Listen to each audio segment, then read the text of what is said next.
Hello guys, welcome back again. You're a superhero. And ngasi amuk mayam ga punna yingminagadoriba video sidi dos Loujanamz Pujanamz versus me hariba video sidi mayam punna yingminadoise video se kuiraba video di video ni adugu ai je video je hekta yeng haude ba mayam na thagla ko reaction tawge na khallaga thamgi bagi adum yeng video je mayam ne yeng dana leiri je ado si je panthoibah khanbirakpane panthoibah suggest tawbirakpane si je yengo haidana ado kamai tawge habdo yengmina si matek Facebook tadi thengnagre adubu kuire thengnagi ba adugi matung ngasi yengdoine kamai tawge habdo mayam punna yengminarsi mi leibro as le anandi gi video singse yengba yam nungai masa nupi or mana sina laikai gi kang ho taninge na hawai sang bido video ya male ab khula ka je hawai ji papa le aidi itan tan benina suba no matan benina mi gi bhaja bhaja pan ba jam kali em aidi kamai tawni hai ma widi yam bhaja na thai hai ba aidi phatta benina ikut se suning dom ning dam ni na aidi mi gi suba pan bi dagi sala ga mi ngon de he sa de kai ni hek to ke pat thada lun phi de hek pa bu hek to ke kai do ni hek to ke free de hek bu mayam hek ke have zing warim le akoi adu da thokiba ma ai horen lura kan da li ye sa na pi le do kai ta yam ta bane ma do mama mapa wa ya aphabanina kaisu hairu oi amani tune hajana raga am he toke ima asom du pale to as pan di phajana pale moi hawai je music je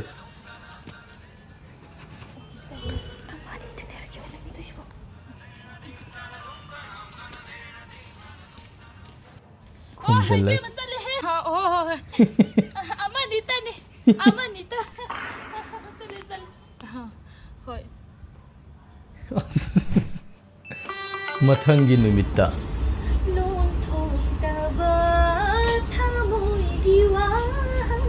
isai ge fa sakhare je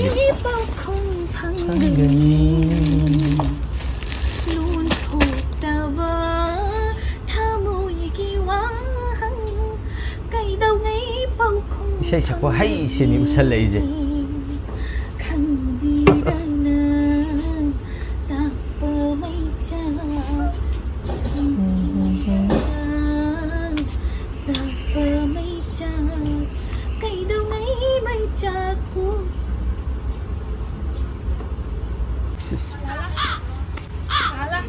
kari jinu tau rai jina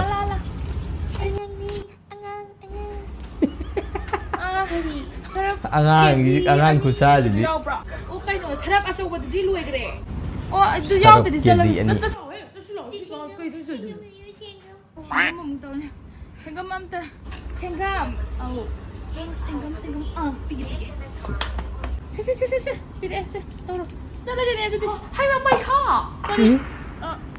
promotion de nang promotion ata ni ba sengam gi paisa pitri kariya asoi ba de am ta ju yaw di ni ne de yani halake koi ko ba bi ba sengam tam free de bi ni do shi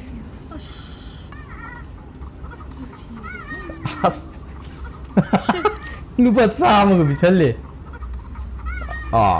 yang kai humpu humdra mai fu maidra ga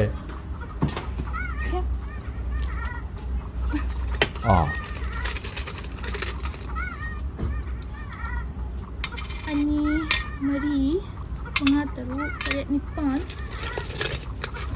lupa sepi oh se mapan 90 99 kwa 99 se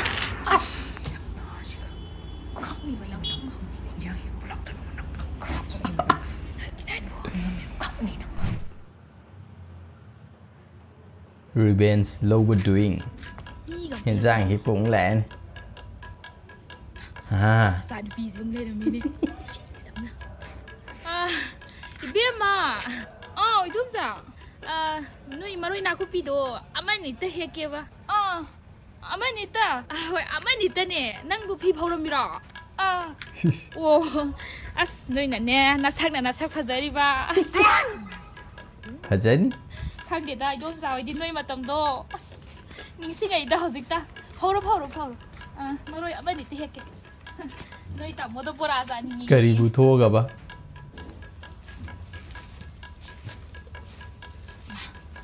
Hawi me, fazana hawi me.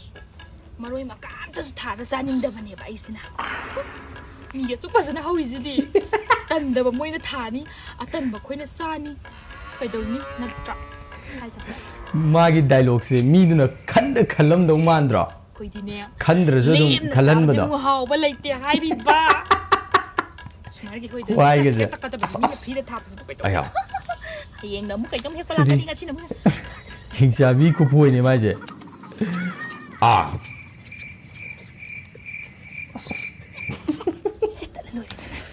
Aya. Kaino. Maroi hek ko zo hai te to je di ban pinil. Ima. Ima. Idum sa. Ama ani. Maroi ama ani tan hai da na. Ama ani. Ama ani ko. Ama ani. Chalo, yor. Ama ani idom sa.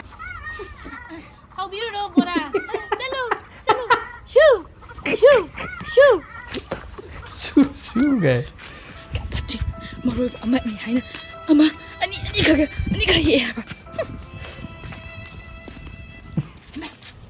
Maroi he andam na. Shipura. Pida. Pura na. Pura.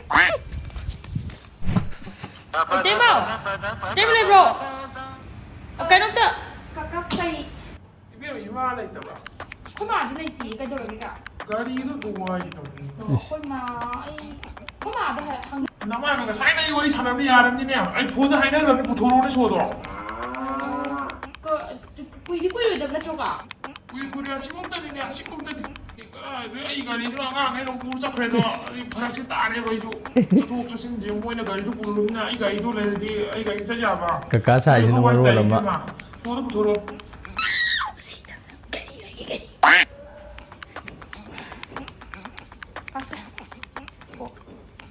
As. Simang ngai ta na ha. Free de lo ba. Ni wai sin lo ya. Ai da ba mo lo ni na thamjal lo le ya. Taw so an bi ro moi di phul da ta mo na bayang koi ro ni. Ai.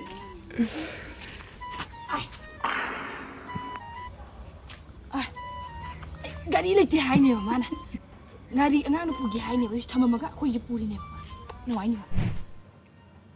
Numit kharani matungda. Obe mo. As na kakao lai ne. Gari ro kasi ang duwai le ande. As.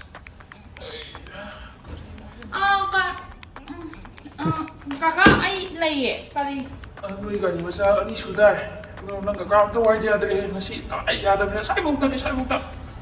Oh gari do kan tawdri. Thau yaudri. Yani ne piro si tuk si dukan de har lo ga ruke. Nungsit yaudri. Yani ne ai yum de angang de phone to ro ga no nusit ha no pol ke ne. So de thorong ne. Gari do yadre ka. Aduna ni.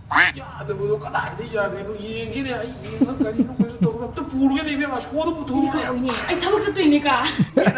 Gari ani suri ji bo ama zalo nang thabak lai ma pur ge. Ai di ani ma dum chatle. Ni ma nam sa da gari bo ani ko thok ro ne. Ai di ani ma chatle.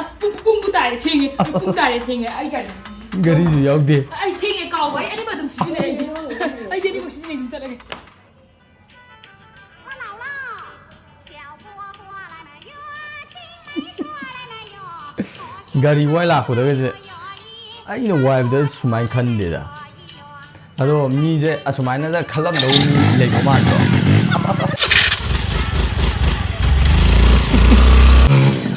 To yu ni. Kaya da mi ko sitri ni. Ani ma ko tawini. Ai kam da ko tawini. 我家有个卖药药的，小板就来买药一药，吃板就买药，嘴馋来买药，专吃美家买药药的，小米就来买药一药。好好唱歌吧， Piningdra di si taw gadam ni. ꯅꯨꯡꯁꯤꯗꯕꯤꯗꯅꯦ ꯃꯥꯅ ꯇꯧꯔꯤꯁꯦ 当水火来嘛摇一摇，麦子地地嘛摇，来嘛摇，把你拿来嘛摇摇一。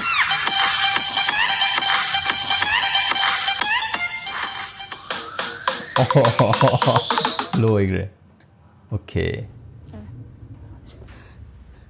ꯑꯃ ꯑꯅꯤ 이돈사 아마 아니 때네 하다이네 아마 아니 이돈사 다도 문나무 야해 서포터지수 야해 소이비 이마누비네 하바 아이는 진짜 마주 업레바 비디오남즈나 거라남 아무가 야파티 마루이 아마 아니 하이나 아마 아니 가게 하바 마루 핸들이나 시뿌야 피다 파우리나 뿌라 mayam punna laujanam pujanam yengminakre asengdasu sije dum masai poche season dabida mi gi puna dum season ningba mi je laijala khangde ne kaya khangde do mayam thengnaba yaw taragadi comment section da thambiramo sigumba mingondagi da lauraga da haraujaba masagi di sumbi bi thokningdaba ai idle yaw idle ai je khangamdreba ado mayam lai taragadi comment da thambiramo aduga ideas ji am phajai sumaina haidi mingondagi chathokke thaktokke da khalla leiba mi jingjina khanna khalam do man bai tare sida tawri mayam se ado ngasigidi video se matang swada losinjari aduga video se yengdruba yaw taragadi ai description da original link to hapcharamge adura changaga mayam yengbiro video se nungai taragadi like amamam tang tobiramo nongna changak po ergana subscribe tobiramo ngasigi oinadi pumnamakna panthoibah na amukana khurumjari bye guys